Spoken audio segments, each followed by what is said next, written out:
Chapter 1, Dusty Dreams. In one of Jerusalem's outskirts, far from the city's glittering heart, lived a quiet man among rusted metals and piles of scrap. His name was Eliyahu Ben-Ami. Once a car mechanic, now his hands were still stained with grease, not for work, but because he could never stop touching broken cars. They were his memory, and the last symbol of his greatest dream, owning a car dealership. Life had struck him hard. A failed business, a painful divorce, medical debts, and finally the streets. Eliyahu had lost everything. Everything except his dream. Each morning he woke in the same broken van. He opened a battered notebook where he had drawn plans for a showroom, with bays full of gleaming vehicles. Each line was a window to a future no one else believed in but him. Chapter 2, The Invisible Man. Eliyahu was one of the unseen. The kind of people society passes by without noticing. He had no official address. The streets gave him labels: homeless, mad, forgotten.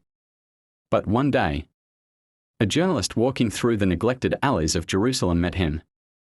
Eliyahu showed him the notebook. He spoke with a strange passion, describing his future dealership. It won't just sell cars. It'll sell purpose. Young people will learn trades. It'll be a place of light. The journalist was moved. The next day, a headline appeared in a small but respected publication. A dream beneath the rust, a homeless man's vision for a car empire. Chapter 3, An Unexpected Reader. One morning, a newspaper made its way into the hands of Benjamin Netanyahu. No longer the Prime Minister, but still a widely influential figure. Netanyahu read the story and was struck by a line Eliyahu had said. "My dream doesn't just belong to me. It belongs to the country that taught me to work." It stirred something in him. Netanyahu remembered his early days, working at a tire shop as a teen, when no one believed in him either. He called his staff, "Find this man. I want to meet him." Chapter 4, The Encounter.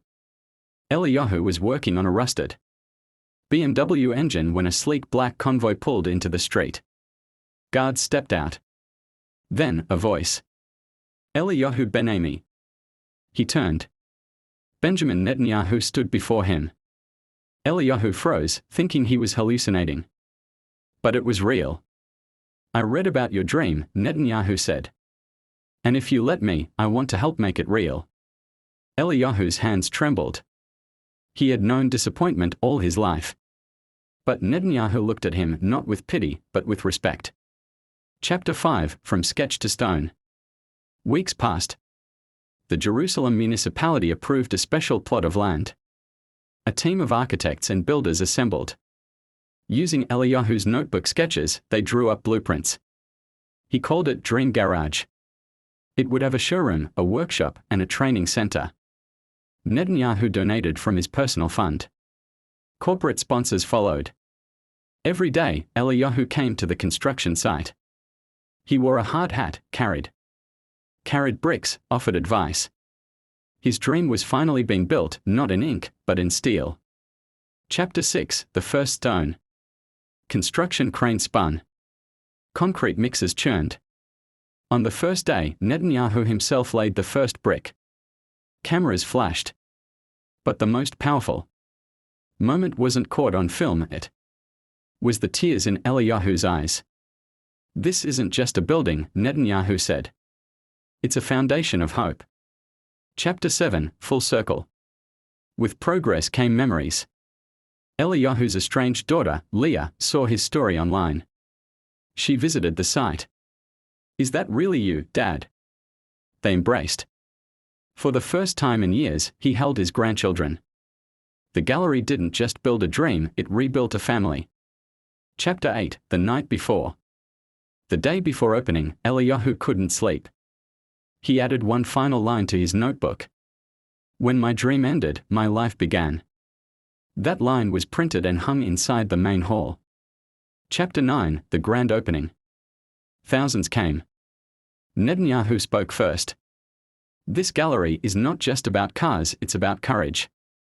Then Eliyahu stepped up. "Someone saw me not just as I was, but as who I could be." That's what built this place. Applause thundered.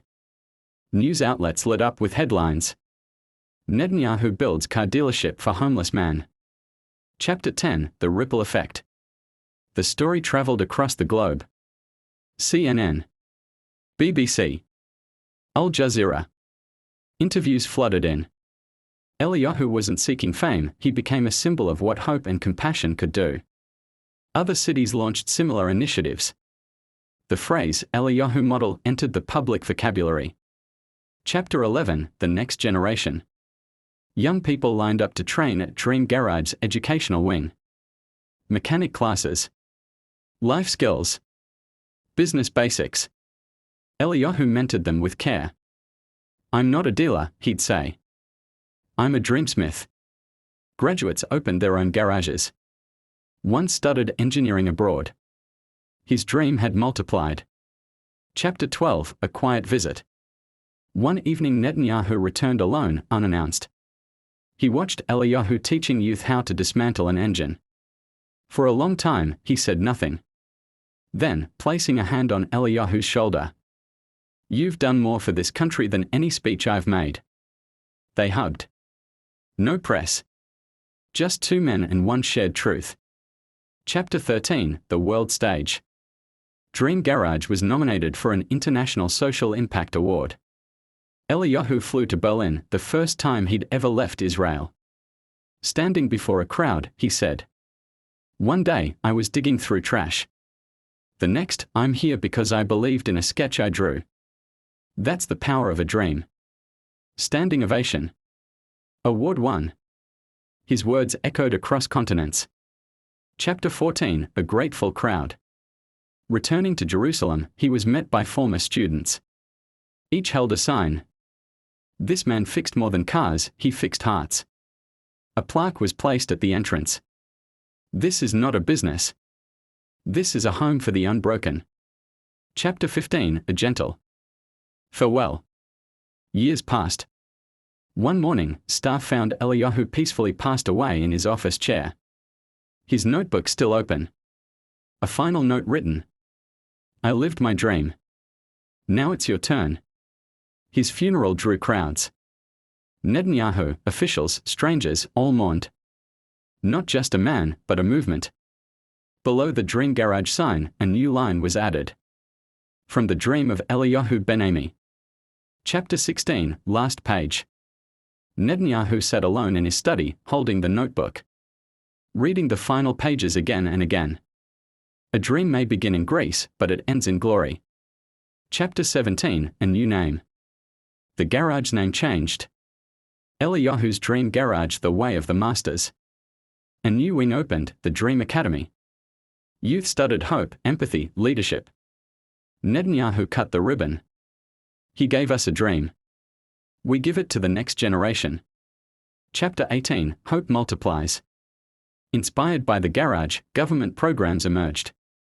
From streets to startups. Grease to gold. Every workshop echoed the original Eliyahu model.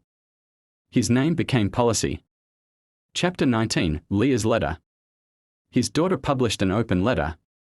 Dad, when I was young, I didn't understand why you drew cars in the dark. Now I see you weren't drawing cars. You were designing hope. Chapter 20, Looking Through the Same Window. 3 years later, the garage had 3 branches. Youth worked where Eliyahu once sketched. Everyone visited the same spot, the window in his old office. Next to it hung a plaque. Dreams begin by looking out a window. Netanyahu brought his grandson one day. They stood in silence. Grandpa, who was he? The boy asked. Netanyahu answered. A man with a notebook, greasy hands. And a dream big enough to change a nation.